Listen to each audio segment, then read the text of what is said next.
Shades of trust. A relationship never survive without trust. The rain fell in relentless sheets, drumming against the windows of the small terraced house on Willow Lane. Inside, the air was thick with silence, the kind that suffocates a room more than any argument could. James sat at the kitchen table, his fingers tracing the rim of a cold coffee mug, staring at the clock on the wall. It was 10:30, and Claire still wasn't home. It wasn't the first time. Over the past 6 months, her late nights had become a pattern. Meetings that ran over, drinks with colleagues, vague excuses about traffic or a last-minute errand. James had always prided himself on being a reasonable man, not prone to jealousy or suspicion. But tonight, something felt different.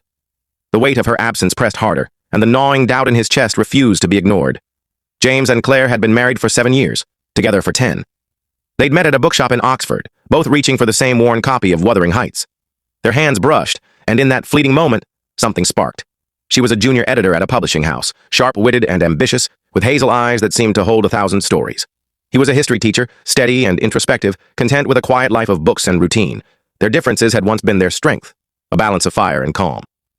But now that balance felt like a fault line. The front door creaked open, and James's heart lurched. He heard the familiar jingle of Claire's keys as she dropped them into the ceramic bowl by the door. Her footsteps were slow, deliberate, as if she was bracing herself for something. "James?" Her voice was soft, almost cautious, as she stepped into the kitchen. Her coat was damp, her auburn hair clinging to her cheeks. She looked tired, but there was something else in her expression, guilt, perhaps, or fear. "You're late," he said, his voice flat. He didn't look up from the mug. Claire hesitated, then hung her coat on the back of a chair. "Yes, sorry. The meeting ran over, and then Sarah wanted to grab a drink to discuss the new manuscript. I lost track of time." James nodded, his jaw tight. "Sarah, right." She frowned, sensing the edge in his tone. "What's that supposed to mean?" "Nothing." He stood, pushing the chair back with a scrape. "Just, you've been losing track of time a lot lately."